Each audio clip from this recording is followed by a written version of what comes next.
Hi friends, epic story లైన్స్కి స్వాగతం. చందమామ కథల్లోని 6వ కథ కాకమ్మక్క కథ. కాకులు పురాణ కాలం నుంచి కూడా ప్రసిద్ధిగన్నవి. వెనక ఎప్పుడో ఒక కాకి అగస్త్యుని కమండలం వలకబోసిందట. అప్పుడు అందులో ఉన్న గంగ బయటకు వచ్చి నదిగా ప్రవహించింది. శ్రీరామచంద్రుడు సీతతో అరణ్యంలో ఉన్నప్పుడు ఒకనాడు ఒక కాకి వచ్చి సీతామహాదేవి రొమ్ము మీద పొడిచింది. రాముడికి కాకి మీద ఆగ్రహం వచ్చింది.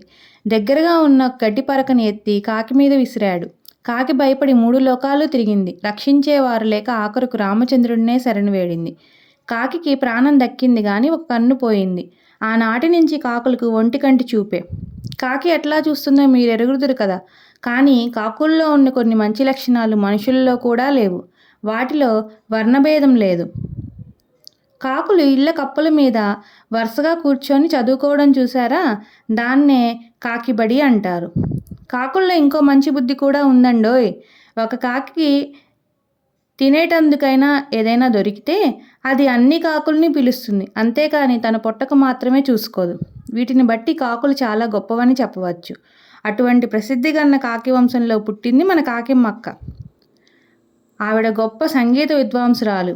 ఆవిడ గొంతెత్తి కాకధ్వని, కాకభైరవి మొదలైన రాగాలు పాడితే దిక్కులు మారుమోగుతాయి. వినేవాళ్ళ చెవులు చిల్లులు పడతాయి. కాకమ్మక్కయ్య మొగుడు కాకిబావ చాలా విద్యలు నేర్చినవాడు. పిల్లలను ఎత్తికొట్టి చేతిలో ఉన్న అప్పచ్చులు కాజేయడంలో నేర్పరి. ఇన్ని గొప్ప గుణాలు చూసే కాకమ్మక్కను కాకిబావకిచ్చి పెళ్లి చేశారు. ఒకనాడు పొద్దున్నే కాకిబావయ్య కాకమ్మక్కయ్యతో అన్నాడు కదా, ఒసే కాకామణి, మనం ఈ పూట ఎక్కడికైనా మంచి చోటికి విందుకు పోతే ఎట్లా ఉంటుందే అని అన్నాడు. బావకు సంతోషంగా ఉన్నప్పుడు అక్కయ్యను కాకామణి అని పిలుస్తాడులేండి. బాగానే ఉంటుంది, ఎవరింటికి పోదాం అని రాగం తీసింది కాకమ్మక్క. కాకమ్మక్క ఎప్పుడూ మామూలుగా మాట్లాడదు, సంగీతంలో తప్ప. దగ్గరే నాయుడు గారి ఇల్లుంది. పొద్దుటిపూట వారింట్లో చక్కని ఇడ్డెనులు, ఉప్మా చేసుకుంటారు. అయితే నాయుడు గారు కుంభకర్ణుడు. బారెడు పొద్దెక్కి కానీ లేవడు. ఏం మనుషులో వీళ్ళు. మనలాగా వీళ్ళకి తెల్లవారుజామునే లేచే అలవాటే లేదు. ఒట్టి సోమరిపోతులు. మన ఇద్దరము నాయుడు గారింటికి పోదాం. నువ్వు కమ్మగా ఆయనకు మేలుకొలుపులు పాడు, అప్పుడు ఆయన లేచి మనకు పలహారం పెట్టిస్తాడు అన్నాడు కాకిబావ. నాయుడు గారి ఇంటి పక్కనే వేప చెట్టు ఒకటి ఉంది. దాని కొమ్మ ఒకటి మేడ మీదకి ఉంది. ఆ కొమ్మ మీద కాకి దంపతులు కూర్చున్నారు. ఇద్దరు గొంతులు కలిపి ముచ్చటగా నాయుడు గారికి మేలుకొలుపు పాట ఆరంభించారు. కా కా కా కా కా కా కా కా కా కా కా కా కుర్రు కిర్రని. కాకిపాటకు ఎంతటి వాడైనా నిద్ర లేవవలసిందే కదా. కాకిపాట ఋషులు తపస్సు కూడా భగ్నం చేయగలదు. కానీ నాయుడు గారు ఎద్దుమొద్దు స్వరూపం. అందుచేత ఆయన కాకి దంపతుల పాట లక్ష్యం చేయకుండా గురకపెట్టి నిద్రపోతానే ఉన్నారు.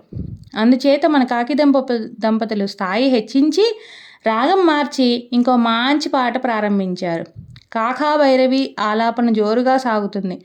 అంతకుముందు పంచమ స్థాయికి వెళ్ళింది. ఎట్లాగైతేనేం నాయుడు గారు నిద్రలేచారు. కానీ కాకిపాట ఆనందించడానికి బదులు తన చేతి కర్ర కాకుల మీద కోపరంగా విసిరేశాడు. అది కాస్త వేపకొమ్మల మధ్య ఇరుక్కుపోయింది. చేసేది లేక నాయుడు గారు నౌకరును పలహారం పట్టుకురమ్మని కేకవేసి ముఖం కడుక్కోవడానికి వెళ్ళాడు.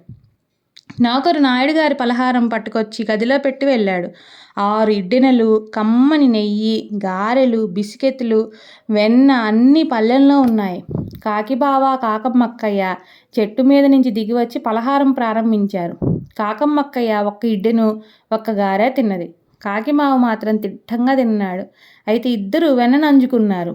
ఇద్దరి ముక్కులకు వెన్న అంటింది. ఇద్దరు కాపీని, మంచినీళ్ళని తాగారు. కాకిబావ నాయుడు గారి తివాసీ మీద ముక్కు తుడుచుకున్నాడు. కాకమ్మక్కయ్య పక్కగుడ్డలతో తుడుచుకున్నది. ముక్కు తుడుచుకుంటూ ఉండగా కాకిబావకు మంచి ఆలోచన కలిగింది. పలహారం పళ్ళెమంతా తను పట్టుకుపోతే ఎంత బాగుంటుంది అని. ఆలోచన బాగానే ఉంది కానీ పట్టుకుపోవడం ఎట్లా? పలహారం పళ్ళెం ముక్కుకు అందదు. అందుకని కాకిబావ పలహారం పళ్ళెం కింద ఉన్న గుడ్డను ముక్కుతో పట్టుకులాగాడు. బల్ల మీద పళ్ళెములు, గిన్నెలు, గ్లాసులు పెద్ద చప్పుడుతో కింద పడ్డాయి. ఇక గప్చుప్. అక్కడ ఏం జరిగిందో కూడా చూడకుండా కాకిబావ, కాకమ్మక్కయ్య ఊళ్ళోకి ఉడాయించారు.